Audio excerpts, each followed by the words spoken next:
quiet in here? I gotta be honest.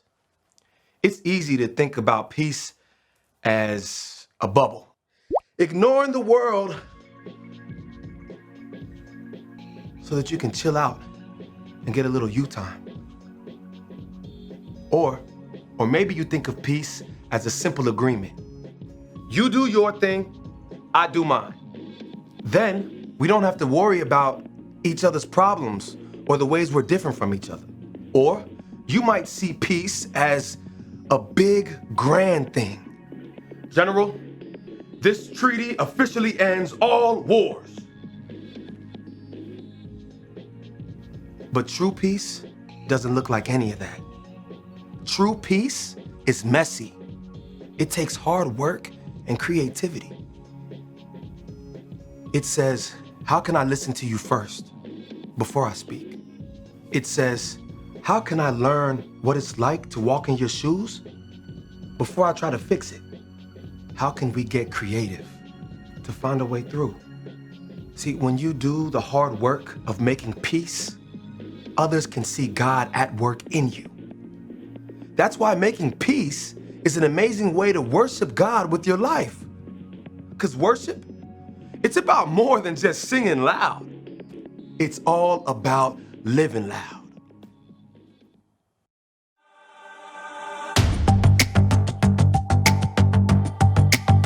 You're my courage, I don't have to be afraid.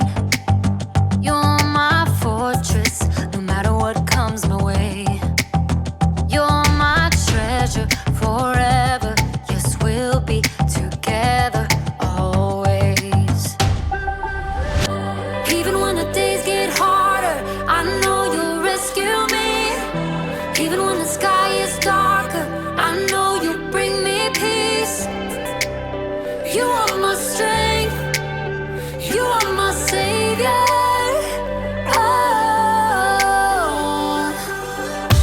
Even when the road gets longer, I know you'll be with me. Even when the waves crash harder, your face is all I see. You are my strength, you are my savior. You are with me every single day.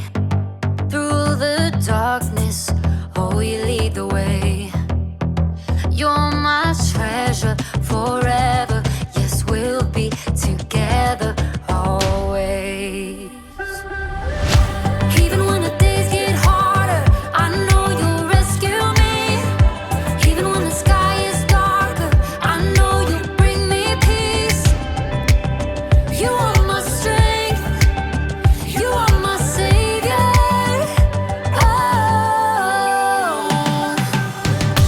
Even when the road gets longer, I know you'll be with me. Even when the waves crash harder, your face is all I see. You are my strength, you are my savior. Every time I fall, you pick me up. You fight for me, you overcome. You bring me peace, you give me love. For you I sing, to you I run. I praise your name for all you've done. You are my strength, you are my savior.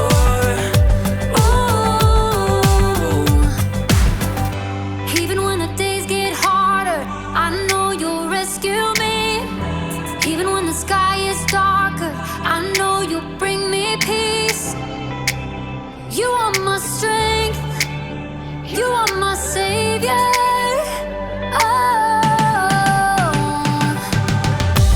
Even when the road gets longer, I know you'll be with me.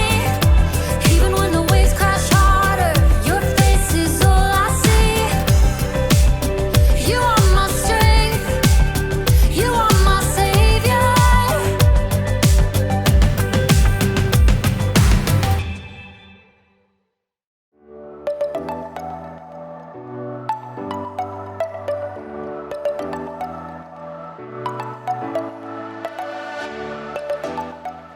What's up, everybody? It's me, Jacob, and today you're gonna help me solve a mystery.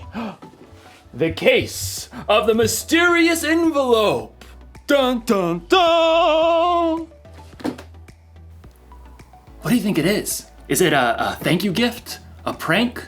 A peace offering? Actually, peace is what we're talking about today. Peace is proving you care more about each other than winning an argument. But that doesn't get me any closer to finding out what's inside this package. I feel like I should be wearing gloves for this. Yeah.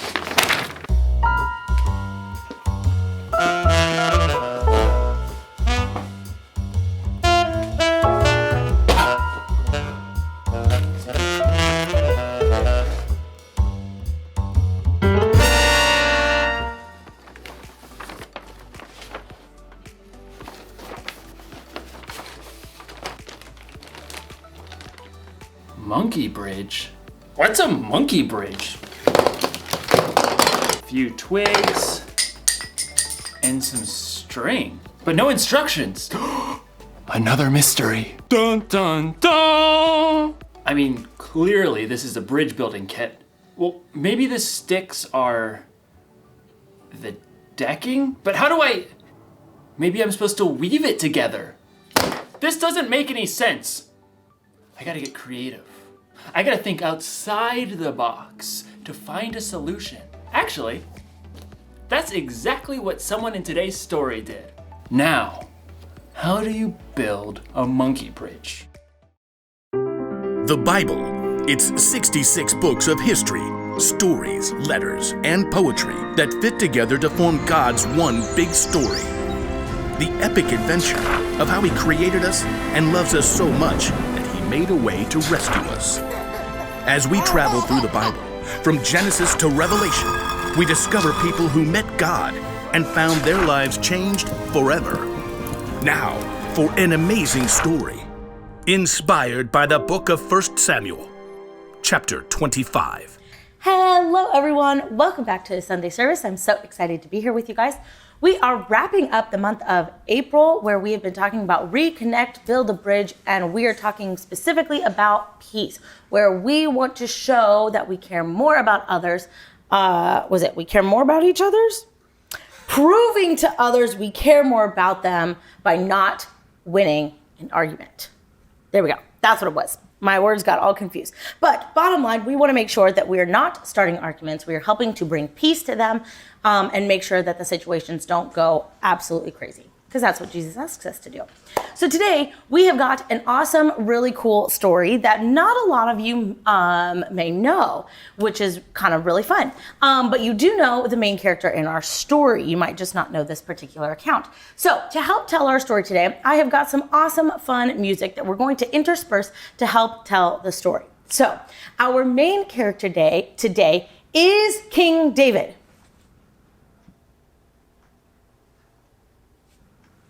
And yes, King David, pretty famous, pretty cool. He was chosen to be the next king of Israel. Now, even though he was chosen to be the next king of Israel, he was chosen when he was really young, when he was just watching sheep. But God promised that David would be king one day. However, there was another king at the time. King Saul was still ruling over Israel.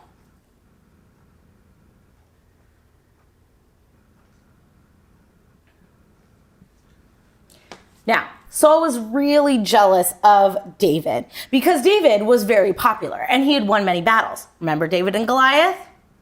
Exactly. So David was really popular. David had a lot of people come up to him. Now, Saul kept trying to capture David and hurt him.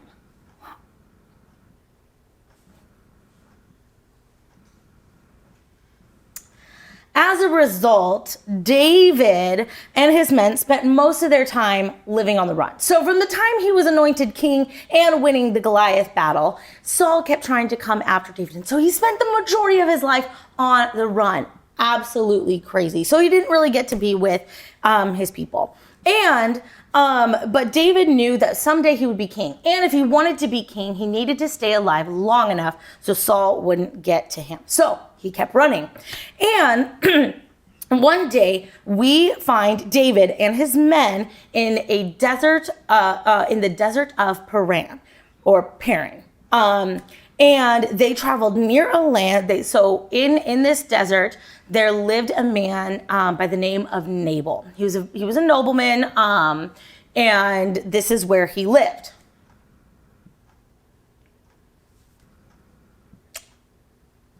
And as you, I'm sure, guessed from the soundtrack, yes, indeed, we do have another villain in our story. And our other villain is Nabal himself. And Nabal was very rude. He was very mean.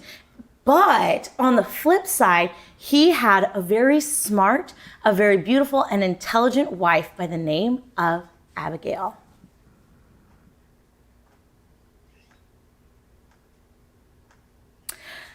Now, at first, Nabal's servants, because remember, he's a noble person, so he has lots of servants, they weren't exactly sure what to make of David and his men. They weren't sure if they could really trust him. But David and his men didn't do anything to cause distrust. In fact, they made sure to help protect Nabal's servants and Nabal's shepherds and some of the outskirts of his land.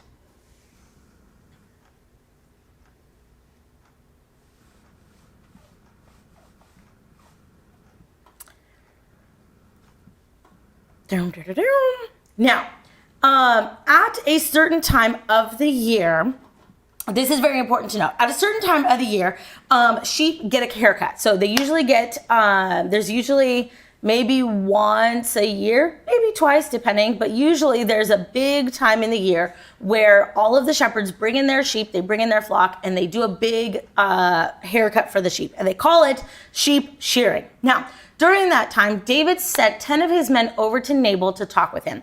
And in 1 Samuel chapter 25, verses 5 to 8, we find this account. So this is David talking to his 10 men. Go to Nabal at Carmel, greet him for me, and say this: may you live a long time. May everything go well with you and your family. And may things go well with everything that belongs to you. When your shepherds were with us, we treated them well. The whole time they were at Carmel, nothing that belonged to them was stolen. Ask your own servants. They will tell you. We've come to you now at a happy time of the year. Please be kind to my men. Please give me and my men anything you can find for us. So even in this account, we see that David isn't asking for a lot. He's just asking for maybe some extra things, just to say, hey, we just need a few provisions. Would you please provide it? We've helped you. We've made sure that your people are safe. There's no reason to not trust us. And what do we think Nabal said? If you said no, you'd be correct. Nabal, of course, said no.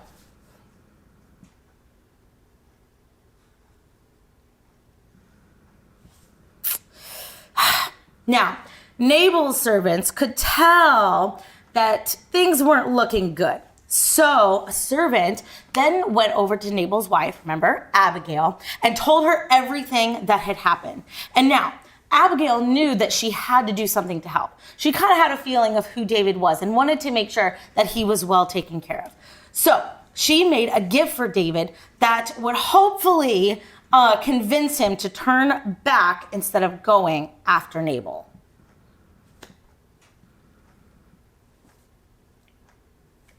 Now, Abigail didn't waste any time. She gathered supplies and loaded them onto donkeys. She gathered breads, cakes, wheat, and grains, and she said, go to David and his men. Make sure they get all of this. And when Abigail finally saw David and his men, they were marching through a mountain valley. She could tell that David was really angry. I mean, who wouldn't? Nabal was rude. He was mean. He was not kind to David. I would be angry too.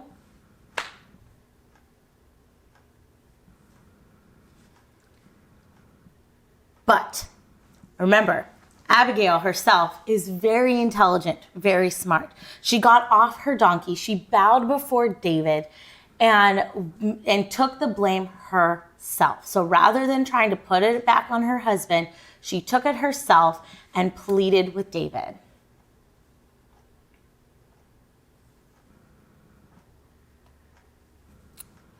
In 1 Samuel chapter 25, verses 25 to 26, we find Abigail saying this to David: please don't pay any attention to that evil man, Nabal. His name means foolish person. And that's exactly what he is. He's always doing foolish things. I am so sorry I didn't get a chance to see the men you sent. Sir, the Lord has kept you from killing Nabal and his men. He has kept you from using your hands to get even. So may what's about to happen to Nabal happen to all your enemies. May it happen to everyone who wants to harm you. And may it happen just as surely as the Lord your God and you are alive. Nabal had really insulted David, but Abigail showed honor. And we're hoping that maybe would be enough to bring peace. And we continue on in verse 28 and then 30 to 31. We see Abigail continue on with this. The Lord your God will certainly give you and your family line a kingdom that will last forever. That's because you fight the Lord's battles. The Lord will do for you every good thing he promised to do. He'll appoint you ruler over Israel. When that happens, you won't have this heavy load on your mind. You won't have to worry about how you killed people without any reason. You won't have to worry about how you got even. The Lord your God will give you success. When that happens, please remember me. And Abigail stood there and waited and hoped that it was enough. And sure enough, David smiled at her.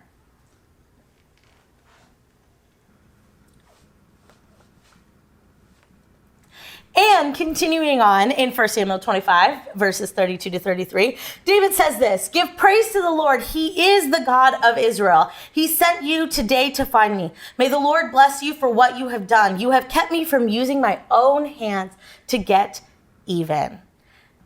Abigail was so excited. She was able to help bring peace and saved the day.